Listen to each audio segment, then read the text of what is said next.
Hey students, times to wake up from your hibernation mode and start the day with the blast of knowledge. May your coffee be strong and your Wi-Fi be stable and your grades be as high as the mountain peaks. Okay तो students, तो आज की class में हम start करते हैं एक new video जो रिलेटेड है रियल नंबर से, फिर से क्लास 10th के लिए। तो इस वीडियो में बच्चों आप लोग लास्ट तक बने रहें पूरी एनर्जी के साथ, ठीक है। जैसे कि मैं आप लोगों के लिए 2 लाइन बताता हूं। अरे ओ सपनों के सौदागरों, अरे ओ सपनों के सौदागरों, किताबों की दुनिया में तुम्हारा स्वागत है। आज का दिन ऐसा हो जैसे पकोड़ों में चटनी, चाय में रस और रात को नेटफ्लिक्स की बिंज वॉचिंग। ओके, बस पूरे जोश के साथ पढ़ाई को ना भूलें, ज्ञान की गंगा में डुबकी लगाते हुए खुद को इसमें सफल होते हुए देखो। चलो इस सफर में खुशी हंसी चलते हैं। तो स्टूडेंट, इन लाइनों से आप लोगों को फुल ऑफ एनर्जी मिली होगी पढ़ने के लिए, और अभी जो टाइम स्टार्ट हो चुका है वो टाइम स्टार्ट हो चुका है पढ़ने का फिर से, क्योंकि अब हमारे पास फिर से एक न्यू सेशन में हम लोग एंटर हो चुके हैं। और उस न्यू सेशन के अंदर आप लोगों को पूरी एनर्जी के साथ जो मन रहता है ना, पहले दिन हम सोच के चलते हैं क्या, पहले दिन हम लोग सोच के चलते हैं अब इस वाले सेमेस्टर में, इस वाले ईयर में पूरी एनर्जी लगा दूंगा। जो पिछली बार वर्क कंप्लीट नहीं करा था, स्टार्टिंग से वर्क कंप्लीट करूंगा। जो पिछली बार मैंने गलतियां की थी वो नहीं करूंगा। तो ये सारी चीजों को ध्यान में रखते हुए कंसिस्टेंसी के साथ आप लोग जुड़े रहें क्लास में। और ये जो मैं वर्क आपको करा रहा हूं, आप इन्हें नोट भी करें और आप इन्हें नोट करके मुझे भेज भी सकते हैं, ठीक है। तो स्टूडेंट, आज हमारे पास जो क्वेश्चन है वो है to prove is root are is irrational number. Root r is irrational, that means that is the square root. Okay, this is square root because I am not writing any surd power before of it. That means I am considering this is the square root, and the square root of r is irrational that we have to start today. So in this class हम सबसे पहले ये सीखेंगे कि इस question में हमें क्या क्या स्टेप्स याद रखने हैं। तो पहली चीज मैं आपको बताता हूं बच्चों, रफली आपको याद रखनी है कि सपोज करो you have a number p। अब अगर p डिवाइड करता है a को, if p divides a, this is the theorem of NCERT. अगर p डिवाइड्स करता है a को तो इट मींस p डिवाइड करेगा ए स्क्वायर को भी, ठीक है। For example, let me take one example of it. Suppose that आपके पास एक ए नंबर है जो कि है 9, ठीक है, और जो पी है ऐसा कोई नंबर आप ले सकते हैं पी जो 9 को डिवाइड कर जाए, और ऐसा एक नंबर हमारे पास 3 हो सकता है। तो डेट मीन्स यहां पे मैंने ले लिया पी की वैल्यू हमने ले ली 3, ठीक है। तो यहां पे क्या बन जाएगा बच्चों, यहां पे हम सिंपली लिख सकते हैं कि 9 divided by 3 is equal to 3, right. तो अगर मैं इस p का p divides a square also, तो अगर मैं इसका स्क्वायर करूं दैट इज 81, तो ये इसे 3 फिर से डिवाइड करेगा, that means it is equal. And vice versa, इसका वाइस वर्सा होता है कि नहीं होता, पहले ध्यान से देखेंगे इसे वाइस वर्सा है कि नहीं है। ऐसा लिख के देखते हैं। अब इसका अपोजिट लिखो, a divides p square then a divides p also. ये लिख के देखेंगे कि अगर a p स्क्वायर को डिवाइड करता है तो a p को भी डिवाइड करेगा नहीं करेगा। ध्यान से देखो, जो a है, a क्या था हमारे पास 9 था, और वो किसे डिवाइड कर रहा है p स्क्वायर को, यानी कि फिर से p क्या हो गया 9 स्क्वायर। तो दैट मींस a डिवाइड करेगा p ऑल्सो। क्या a p को डिवाइड करेगा, नहीं करेगा। दैट मींस इसका जो रिवर्स होता है, कन्वर्स होता है, वो ट्रू नहीं होता। तो उल्टा ना लिखें, ठीक है। इसीलिए मैंने यहाँ पर ये प्रूव किया है ताकि गलती ना हो एग्जाम में, ठीक है। तो अब ध्यान से देखेंगे इसे। इस क्वेश्चन में आप लोगों की सबसे ज्यादा इंपॉर्टेंट चीज जो रहने वाली है वो है स्टेप्स। कुछ क्वेश्चंस आपको एग्जाम में स्टेप वाइज अटेम्प्ट करने चाहिए, क्योंकि आप समझो हमारे पास मार्किंग है step wise and we are not writing the question step wise. तो that means examiner will confuse to give you the marks, okay. वैसे examiner will not confuse, he will give you less marks, okay. You can consider the statement like कि he will give you less marks then other will write in the step wise, then he will get more marks to you, okay. So in this video हमें केवल ये question ही नहीं सीखना है, बल्कि ये भी देख के चलना है कि लिखना कैसे है इस क्वेश्चन को, एग्जाम में कैसे इस क्वेश्चन को हम अटेम्प्ट करेंगे, ठीक है। तो इस क्वेश्चन को अटेम्प्ट करने के लिए मैं आप आपको कुछ स्टेप्स बता रहा हूं, उन्हीं स्टेप्स को आप ध्यान रख के चलें और उन्हीं स्टेप्स के अकॉर्डिंग इसे लिखें। सबसे पहले स्टेप में आप क्या लिख सकते हैं, step 1। In the step 1 first of all you can see कि आप एज्यूम करिए, हम इसे कॉन्ट्राडिक्ट मान के चलते हैं, इसे हम कॉन्ट्राडिक्शन स्टेटमेंट से प्रूव करेंगे। आपने यहां स्टेप 1 में एज्यूम कर लिया है कि एज्यूम इफ पॉसिबल लिखना जरूरी है, ठीक है। Let us assume if possible, यदि पॉसिबल होता है कि रूट आर इज रेशनल, हम इसमें क्या लेट कर लेते हैं कि रूट आर इज रेशनल। हमने इसे अज्यूम कर लिया बच्चों फर्स्ट लाइन में कि let us assume if possible root are is rational, ठीक है। अब अगर हमने ये अज्यूम किया है कि रूट आर रेशनल है, तो इस रेशनल के लिए हमें कुछ ना कुछ कंसीडर भी करना पड़ेगा। रूट आर को आप एक्सप्रेस कर सकते हो किसमें, in the form of P upon Q, क्योंकि every rational number can be written as in the form of P upon Q. That means we can write root are is in the form of P upon Q, but the consider is what is the condition is that कि P and Q belongs to Z. I told you Z in the previous class. What is the Z? Z means Zelen. It means Zelens means integers, ठीक है। That means P and Q both are belongs to integer, or you can write I also in place of Z. Okay. Now in the next one step you need to define one more thing, Q does not equal to 0. Q यहाँ पर 0 नहीं होना चाहिए। अगर Q 0 हो गया that means it will not show the rational number. Okay, because infinite is rational or irrational, this is not determined yet. Okay, तो आपको यहाँ पे ध्यान रखना है Q 0 नहीं होना चाहिए, डिनोमिनेटर की वैल्यू कभी भी 0 नहीं होनी चाहिए, because this is indeterminate form.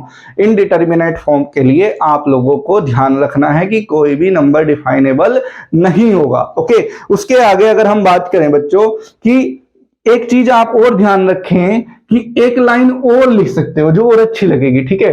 यहाँ पे HCF भी डिफाइन कर दो, P और Q। HCF और P एंड Q अगर आप निकालते हो इन दोनों नंबर का जो आपने रेशो लिया है, वो क्या आना चाहिए, हमेशा वो 1 आना चाहिए, ठीक है। HCF और P एंड Q, अब HCF और P एंड Q अगर 1 आता तो ये किसे डिफाइन कर रहा है कि P will not divide Q, Q will not divide P, ठीक है।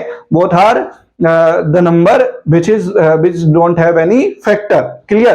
so यहाँ पे हम बात करें, ये आपका एक स्टेप खत्म हो जाता है, इतना काम आप स्टेप 1 में लिखेंगे, ठीक है। उसके बाद स्टेप 2 में क्या करेंगे, बहुत सिंपल तरीके से मैं आप लोगों को ये बताऊंगा और आप इसे एक नोटबुक में भी नोट करते हुए चलें वर्क को, ठीक है। आप नोटबुक में नोट करके चलें, आपका कोई क्वेश्चन है, डाउट है, कमेंट करें, वो आपको डाउट सोल्व हो जाएगा। दूसरी चीज, यदि आप लोगों को चाहते हैं कि हाँ कोई आंसर राइटिंग कर रहे हो, क्वेश्चन सोल्व कर रहे हो और उनका आंसर चेक कराना है, तो आप मुझे भेज भी सकते हैं, ठीक है। मैं आपको अपनी मेल आईडी प्रोवाइड करा दूंगा इस क्लास के बाद और आप मेल मुझे उन क्वेश्चंस को कर सकते हो, ठीक है। और उसके बाद यहाँ पे हम बात करें स्टेप 2 की, तो स्टेप 2 में हमारे पास क्या करना है, सबसे पहले आपको ऑन स्क्वायरिंग बोथ साइड, आप दोनों साइड का स्क्वायर करोगे अगर आप इसे इक्वेशन नंबर फर्स्ट कह देते हो तो। On squaring both side of equation first, ठीक है। अब अगर आप इक्वेशन नंबर फर्स्ट का स्क्वायर करते हो तो आपके पास क्या मिलेगा, सोचो, रूट वाली वैल्यू, क्योंकि आपको 6, 7, 8 में बताया गया हुआ जहां रूट दिखे रूट को हटाने की कोशिश करो। और रूट को कैसे हटा सकते हो, रूट को हटा सकते हो, रूट को स्क्वायर करके हटाया जा सकता है, क्योंकि square and root both are जानी दुश्मन। अब जो दुश्मन है तो एक दूसरे को की लड़ाई होगी, लेकिन बोथ हैव इक्वल पावर, दोनों ही खत्म हो जाएंगे, ठीक है। तो दैट मीन्स रूट आर का स्क्वायर आप यहां लिखोगे, ठीक है। और यहां पे क्या लिखोगे, p square upon q square. आपके पास इक्वेशन कुछ ऐसे आ जाएगी। जब रूट आर का स्क्वायर लिखोगे it will be equal as r is equal to p square upon q square, ठीक है। r की वैल्यू कितनी आ जाएगी बच्चों, p square upon q square, that is very simple. अब उसके बाद आप इसे ऐसे भी लिख सकते हो कि पी स्क्वायर की वैल्यू आपके पास r क्यू स्क्वायर के इक्वल आ रही है। पी स्क्वायर की वैल्यू किसके इक्वल आ रही है, r क्यू स्क्वायर के, ठीक है। अब आप एक बात बताइए मुझे, पी स्क्वायर की वैल्यू अगर r क्यू के स्क्वायर के इक्वल आ रही है तो यहाँ पे r डिवाइड कर रहा है पी स्क्वायर को, आर पी स्क्वायर को डिवाइड करेगा। कैसे? अगर आप कंफ्यूज हो रहे हैं, let me tell you one thing कि भाई यहां पे मैं क्यू स्क्वायर लिखूं तो वो क्या आएगा, p square divided by r. तो मतलब आर डिवाइड कर रहा है पी स्क्वायर को, और अगर आर डिवाइड करता है पी स्क्वायर को, थोड़ी देर के लिए आप इस बात को लिख दें कि आर डिवाइड्स पी स्क्वायर। अब अगर आर ने पी स्क्वायर को डिवाइड किया तो उस कंडीशन में मैंने अभी आपको स्टार्टिंग में एक थ्योरम बताई थी, अगर एक नंबर उसके स्क्वायर को डिवाइड कर रहा है, सिंपल सी बात है, तो वो नंबर उस नंबर को भी डिवाइड करेगा जिसका स्क्वायर हो रहा है। तो सिंपल सी बात यहां पे लिख सकते हो, are divides P also, R P को भी डिवाइड करेगा। ठीक है, अगर नंबर पी स्क्वायर को डिवाइड कर रहा है तो वो नंबर पी को भी डिवाइड करेगा। ठीक है, अगर वो दोनों को डिवाइड कर रहा है तो इसका मतलब आपकी वो थ्योरम लग गई जो मैंने आपको पहले पढ़ाई थी। ठीक है, इसलिए हमने बताया था आपको कि यहाँ पे ये वाली थ्योरम का यूज होगा। ठीक है, अब अगर हम बात करें दूसरी साइड से प्रूव करके देखेंगे, भाई एक के लिए लिया पी के लिए, अब क्यू के लिए करके देखते हैं। ठीक है, तो उसके लिए मैं आपको बताता हूँ स्टेप नंबर 3। मैं ऊपर से स्टेप 1 रफ कर रहा हूं, आप चाहे तो इसे इतने नोट कर सकते हैं बच्चों। ठीक है, इसे नोट करिए जल्दी से, फिर मैं इसे रफ करता हूं। आई होप नोट हो गया होगा सभी बच्चों का। तो यहाँ पे स्टेप 3 की तरफ चलते हैं। स्टेप 3 जो है हमारे पास, स्टेप 3 में हम लिखेंगे, क्योंकि हमने लास्ट स्टेप में क्या प्रूव करा था कि जो हमारा आर है वो डिवाइड करता है पी स्क्वायर को, तो आर डिवाइड करेगा पी को भी। अब उसी चीज को कंटिन्यू करते हुए हम क्या लिख सकते हैं कि जो आपका पी है उसे कैसे लिखा जा सकता है कि p can be written as, अगर आप p को लिखोगे बच्चों तो p को कैसे लिख सकते हो, क्योंकि आपको अच्छे से पता है कि r डिवाइड करता है p को, तो that means p is equal to R A. कल हमने 27a लिखा था, दैट मींस a उसका जो था वो फैक्टर था, दैट मींस a हमने कोई कुछ इंटीजर्स के लिए ले लिया, तो a को डिफाइन करोगे फॉर सम इंटीजर्स। ठीक है, यहाँ पे कुछ इंटीजर्स के लिए हमने यहाँ पे से कंसीडर किया है p is equal to R A. उसके बाद अगर हम आगे बात करें, अगर दोनों साइड फिर से स्क्वायर करते हैं, ऑन स्क्वायरिंग बोथ साइड, फिर से अगर आप इसे स्क्वायर करते हो दोनों साइड, तो दोनों साइड स्क्वायर करने पे आपके पास ये आ जाएगा बच्चों, p square is equal to r square और ए स्क्वायर। हम इसे ऐसे लिख सकते हैं easily, p square is equal to r square and a square.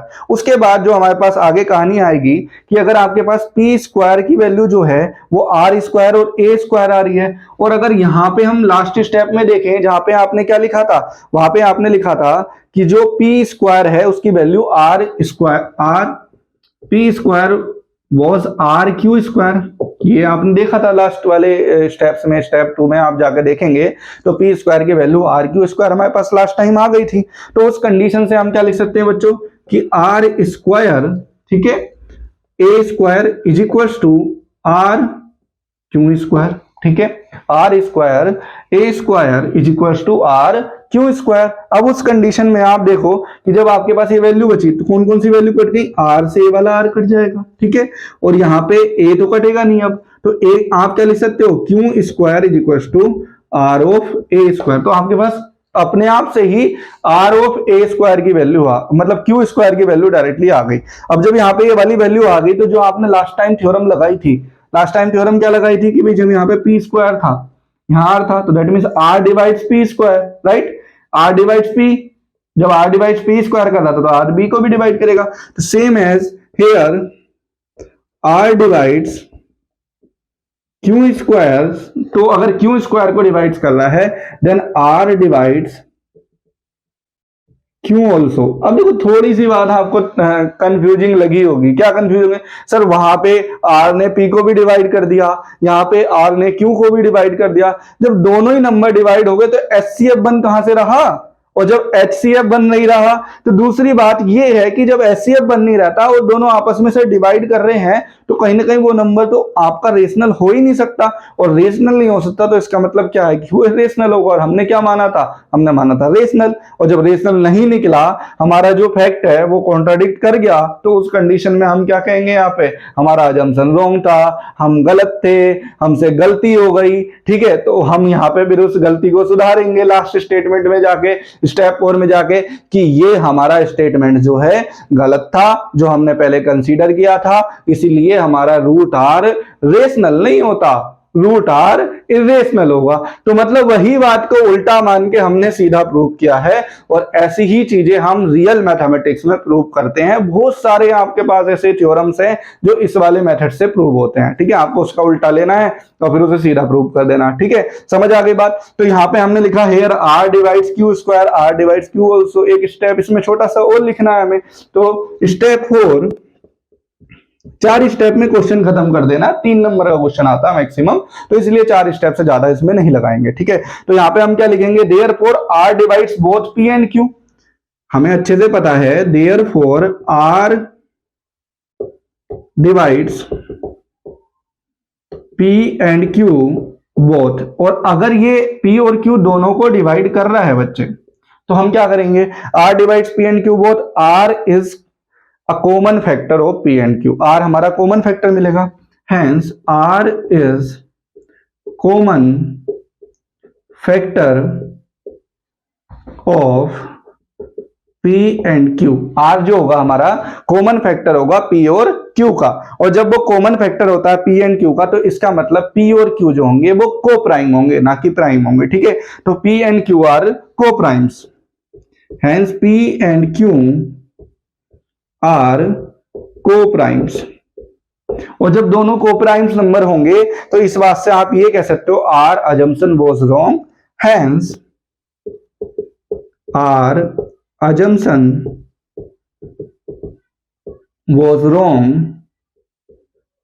अगर हमारा assumption wrong है, तो उस कंडीशन में अगर हम गलत थे तो सही बात क्या होगी, रूट आर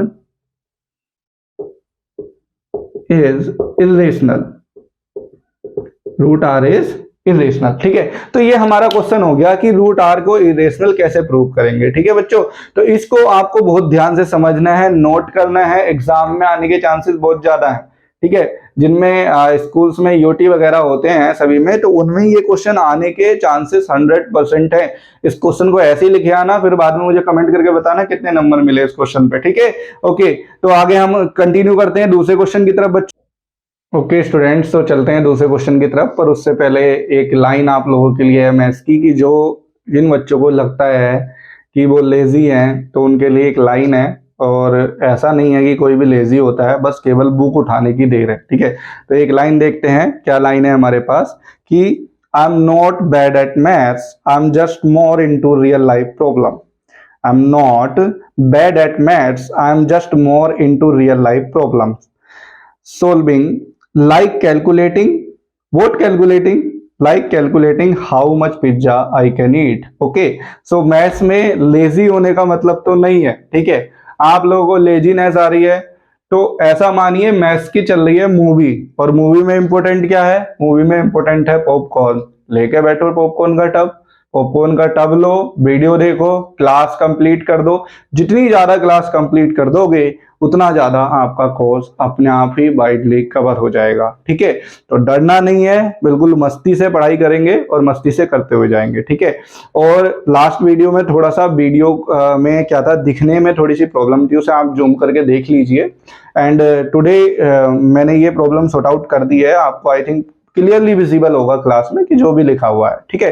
तो चलो बच्चों, स्टार्ट करते हैं हम नेक्स्ट क्वेश्चन की तरफ अपने, कि नेक्स्ट क्वेश्चन में अब आपके पास देखो, फॉर एग्जांपल मैं आपको क्वेश्चन करा सकता हूं कि root 2 is an irrational number. इसी के बेसिस पे रूट 2 एन इरेशनल को मैं रफली बता देता हूं आप लोगों को कि रूट 2 को इरेशनल, और ये आपका होमवर्क है, ये आपका टास्क है, सेम उतारना है, बस वहां वैल्यू पुट कर देनी है, ठीक है। तो पहले ध्यान से समझें, क्वेश्चन अगर आता है आपके पास कि root 2 prove that root 2 is irrational, तो how will you prove that root 2 is an irrational number, ठीक है। ये क्वेश्चन आ गया, क्लियर। रूट आर जो है, रूट आर एक अलग चीज है, राइट। और रूट 2 मतलब आर हमने वहां एक वेरिएबल कंसीडर किया, अब आर की जगह 3 रख दो, 2 रख दो, 5 रख दो, 7 रख दो, दैट इज योर चॉइस, ठीक है। कुछ नहीं करना, सबसे पहले मैं रफली बता रहा हूं आपको, स्टेप 1 में हमें क्या करना होता था।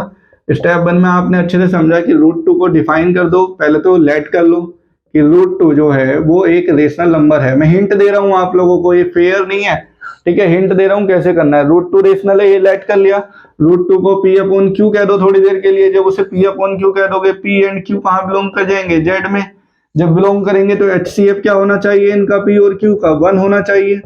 ठीक है, अब क्योंकि कोप्राइम्स जो होते हैं यहाँ पे HCF जो P और Q का क्या होगा, 1 होगा। अब उसके बाद स्टेप 2 में आपने क्या किया था, स्टेप 2 में स्क्वायर करोगे तो 2 = P square upon Q square आ जाएगा। It means P square = 2Q square. It mean P divides नहीं, आप लिखोगे यहाँ पे 2 डिवाइड्स P, ऐसे लिख सकते हो। एंड जब 2 डिवाइड्स P करेगा तो 2 डिवाइड्स P स्क्वायर कर रहा है तो 2 डिवाइड्स करेगा बच्चे किसे, P को।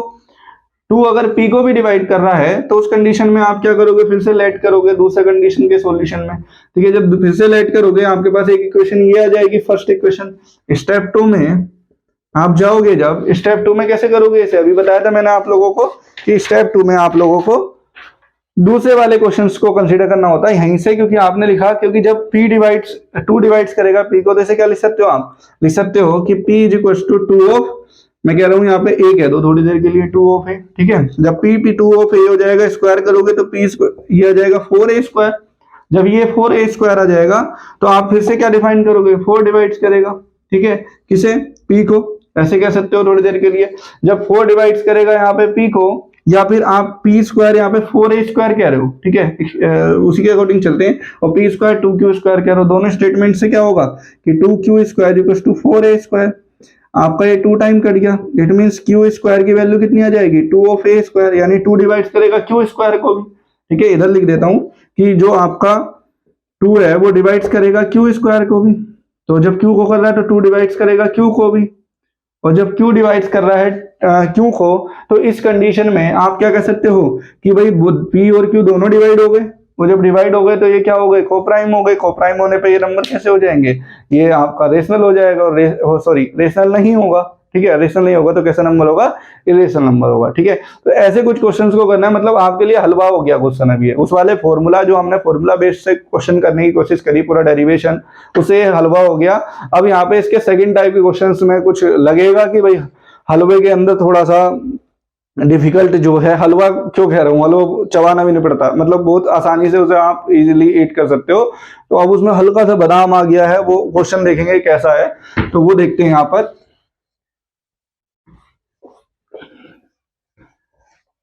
सपोज करो आपके पास दूसरा क्वेश्चन आ जाता है कि prove that 3 + √2 is an irrational. आपको क्या प्रूव करना है कि 3 + √2 इज एन इरेशनल। ठीक है, अब इसके अलग अलग मेथड हैं क्वेश्चन को प्रूव करने के लिए। रेशनल प्लस इरेशनल, इरेशनल होता है। ठीक है, तो अगर ये 1 नंबर में क्वेश्चन आ रहा है तो उसके लिए यही काफी है। 2 नंबर में आ रहा है तो फिर हमारी स्टेटमेंट थोड़ी सी चेंज हो जाएगी। ठीक है, और अगर 3 में आ रहा है, 2 में आएगा तो हम क्या लेट करके चलेंगे कि √2 जो है वो हमारा इरेशनल है, और फिर उसके बाद इरेशनल अगर आ रहा है तो उस कंडीशन में हम इसे सोल्व करने की कोशिश करेंगे।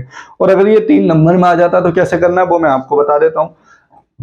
आपने लिखा 3 + √2, अब यहाँ पे P अपॉन Q लोगे आप। ठीक है, सपोज करो 3 + √2 आपने P अपॉन Q कंसीडर किया, तो उस कंडीशन में आपके पास जो वैल्यू आएगी बच्चे, वो क्या आ जाएगी, यहाँ पे ये रेशनल वैल्यू है। ठीक है, आपने इसे क्या लिख लिया, यहाँ पे 3 लिख लिया।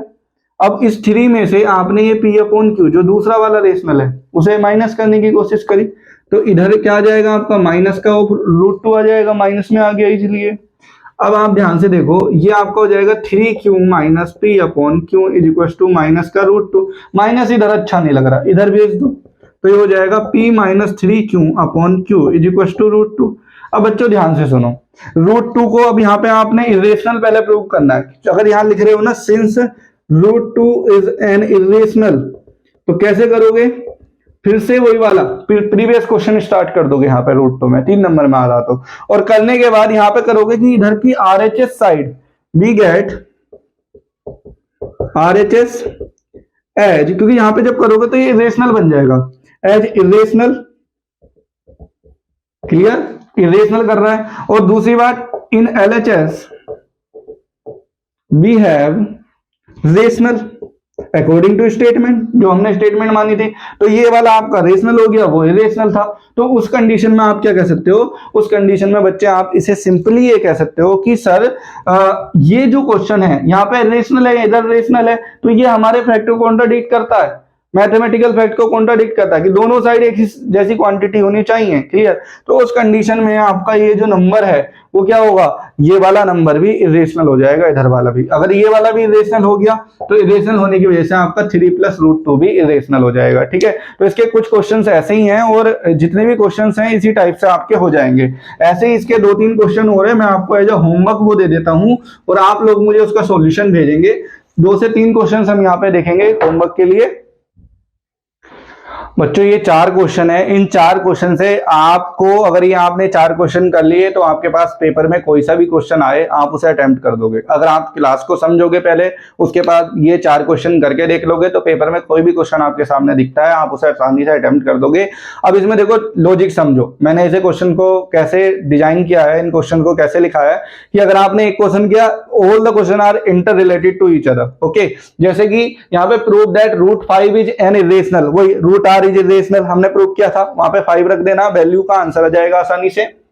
Prove that 3√5 is irrational number, हमें प्रूव करना है कि 3√5 इज इरेशनल, तो यहाँ पे 3 रेशनल नंबर है, √5 ऐसा नंबर है, सबको 3 मार्क्स का मान के चलेंगे। जब प्रैक्टिस करेंगे स्टार्टिंग में फुल ऑफ प्रैक्टिस होनी चाहिए। ठीक है। तो यहाँ पे 3√5 है, अब 3√5 में √5 तो पहले से प्रूव हो गया, तो वहां पे स्टेटमेंट बच जाएगी, बस इधर ले जाके आरएचएस वाली वैल्यू रेशनल बैठेगी, इधर वाली वैल्यू इरेशनल बैठेगी, तो कॉन्ट्राडिक्ट हो जाएगा फैक्ट। ठीक है। Prove that 3 + 2√5 is an irrational, 3 + 2√5 अभी ऐसे ही एग्जांपल समझाया था, वही बाकी जो रेशनल वैल्यूज है एक साइड ले जाओ, इरेशनल वैल्यू एक तरफ रखो, उसके बाद कह दो कॉन्ट्राडिक्ट कर रहा फैक्ट को, अजम्पशन जो था रॉन्ग था, इसलिए हम यहाँ पे इसे फिर से इरेशनल कहेंगे।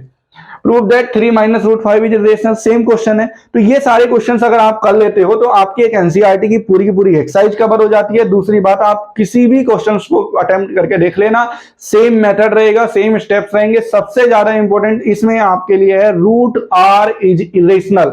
उसके बाद सेकंड नंबर पे जो इंपॉर्टेंट है ये जो ट्रांसपोजिंग हो रही है। ठीक है, बस बाकी कुछ नहीं, क्वेश्चन खत्म हो जाएगा, 3 के 3 मार्क्स आपके हो जाएंगे। ठीक है। चलो बच्चों आगे की तरफ बढ़ते हैं इस वीडियो में फिर से। ओके बच्चों, यहाँ पे देखो अपनी प्रैक्टिस के लिए एक क्वेश्चन देखते हैं। हमें रेशनल इरेशनल की कितनी नॉलेज हो चुकी है कि हमें पता चल गया कौन सा नंबर रेशनल है, कौन सा इरेशनल है, क्या क्या चीजें ध्यान रखनी है। तो यहाँ पे चलते हैं, इस क्वेश्चन को देखते हैं कि ये क्वेश्चन हमारे पास एमसीक्यू में है, ABCD 4 ऑप्शन है और हमें यहाँ पे बताना है कि कौन सा ऑप्शन सही होगा। तो एक बार क्वेश्चन को रीड करते हैं। क्वेश्चन क्या है, the question is 2√45 + 3√20 upon 2√5 is an, क्या हो सकता है? It is rational number, irrational number, prime number और को प्राइम नंबर।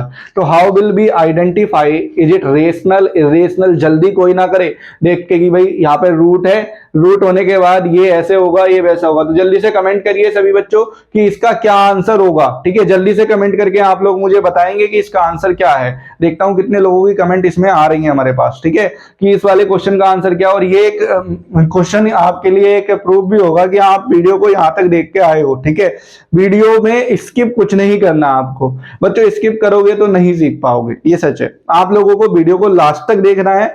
थोड़ा अगर आपको लग रहा है कि भाई बोर हो रहे हैं, कुछ हो रहा है, ऐसा हो रहा है, वैसे मेरी क्लास में मुश्किल ही आप बोर होगे, लेकिन फिर भी अगर कोशिश है तो आप 1 गिलास पानी मतलब 1 गिलास वाटर लो, उसे पी लो। ठीक है, लेकिन क्लास को कंप्लीट करो। अगर if you want to achieve 100 marks in the mathematics then you need to give your 100% always. ठीक है, give full consistency, give full continuation और रेगुलरली आप लोगों को वीडियो के साथ जुड़े रहना है। ठीक है, ध्यान रखें। और आपको पूरे के पूरे नोट्स भी प्रॉपर बनाने हैं इससे रिलेटेड। ठीक है, नोट्स बना के आप मुझे सेंड भी कर सकते हैं, जैसे कि मैंने आप लोगों को पहले बताया। देखता हूं मैं कितने बच्चों के नोट्स मेरे पास आते हैं। ठीक है, तो चलो यहाँ पे हम बात करते हैं, इस क्वेश्चन को ध्यान से देखेंगे। √45 देखते ही लग रहा होगा कि सर इरेशनल नंबर है, इसे डायरेक्ट इरेशनल लगा दो। जो ऐसा करेगा शायद उसका आंसर गलत हो सकता है। देखते हैं क्या क्या हमारे पास आंसर आ रहे हैं। ठीक है, पहले मैं इस क्वेश्चन को सोल्व करूंगा, आप लोग ध्यान से देखिए।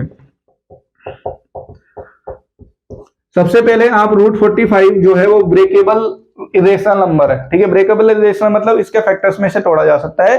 तो √45 को अगर आप देखें तो उसे कैसे लिख सकते हो आप? 3 3 9 5 15 ऐसे आप लिख सकते हो। अब because it has 3 is 2 times, तो एक 3 बाहर आ जाएगा, it can be written as 3√5. Okay, and also 20 is also breakable in rational number. कैसे? 2 2 जा 4, 5 जा 20. ठीक है, और इस पे आप रूट लगाओगे तो क्योंकि 2 एक बार ही लिखेंगे बाहर, क्योंकि बाहर आ गया, पेयर बन गया इसका, तो 2√5. जब आपके पास ये चीज आ जाएगी तो आप इसमें पुट करिए. जब आप इसे पुट करेंगे तो 2 इंटू, क्योंकि जो चीज चिपकी भी रहेगी उसमें मल्टीप्लाई लगाना नेसेसरी, कंपल्सरी, सफिशिएंट कंडीशन है, नेसेसरी एंड सफिशिएंट कंडीशन. तो 2 इंटू, यहाँ पे क्या लिख देंगे, यहाँ पे 2 इंटू, सबसे पहले रूट 45 साथ में आ रहा है तो 3 इंटू रूट ऑफ 5 प्लस लगाओ. उसके बाद है 3√20, तो 3 इंटू 2√5 डिवाइडेड बाय 2√5. अब देखो 2√5 इसमें भी है, 2√5 इसमें भी है, तो दोनों को एक साथ काट दूं. ऐसी मैंने यहाँ पे सपोज करो काट दिया. ऐसे आपको नहीं काटना, चलो मैं भी नहीं काट रहा, अगर मैं गलती करूंगा तो आप भी करोगे, कंफर्म है. ठीक है, हमारे पास तो मार्कर और डस्टर होता है तो इजीली कट कर सकते हैं, आप लोग नहीं करेंगे. आपके पास पेन है, एक बार काट दिया तो फिर कट गया, फिर उसके बाद पूरी किल्लम काटी करनी पड़ेगी. किल्लम काटी मतलब उसपे पूरा का पूरा आपको ब्लू ब्लू ब्लैक ब्लैक कर दोगे उसे, और जब उसे करोगे तो फिर एग्जामिनर को देख के उस पर भी गुस्सा आएगा और आपके नंबर शायद डिडक्ट हो जाए. वैसे मुश्किल है, नहीं होते इतने रीजन पे. तो हम यहाँ पे देखेंगे ये सिंप्लीफाई कैसे हो गया. यहां से सपोज करो 2√5 कॉमन लिया बच्चे, तो 2√5 आ गया, तो यहाँ बचा 3 प्लस, यहाँ पे हमने लिया 2√5, तो यहाँ पे भी 3 अपॉन में 2√5. नीचे बैठे थे अपने घर चले गए. ठीक है, 3 + 3 कितना आ गया, 6. ध्यान से देखो एक बार की क्या आंसर 6 ही आ रहा है. तो हमारे पास इसका आंसर आ रहा है बच्चों 6. 6 कैसा नंबर है? 6 इज रेशनल. और हमें देखने में क्या लग रहा था, जो चीजें देखने में जैसी लगती हैं जरूरी नहीं वैसी होती हैं, तो इसलिए ध्यान रखें आप चीजों को देख के जज ना करें मैथमेटिक्स के अंदर कि भाई सर देखने में तो रेशनल लग रहा था लेकिन आंसर आ गया रेशनल.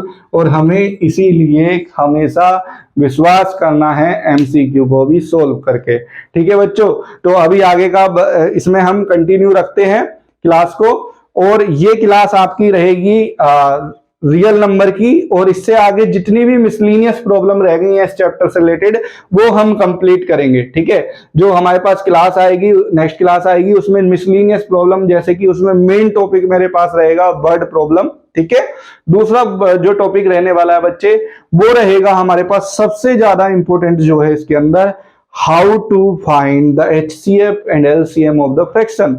फ्रैक्शन नंबर्स का कैसे एचसीएफ एलसीएम फाइंड करेंगे. ठीक है, तो ये मेन टॉपिक रहने वाला हमारे पास बच्चों. ओके बच्चों, ओके बच्चों, तो अभी हम एक जोक या एक क्वेश्चन आप लोगों के लिए है मैथ से रिलेटेड, जो आपको मुझे कमेंट में आंसर करना है कि मैथ्स की बुक क्यों उदास थी. आप लोगों को बताना है मैथ्स की बुक क्यों उदास थी.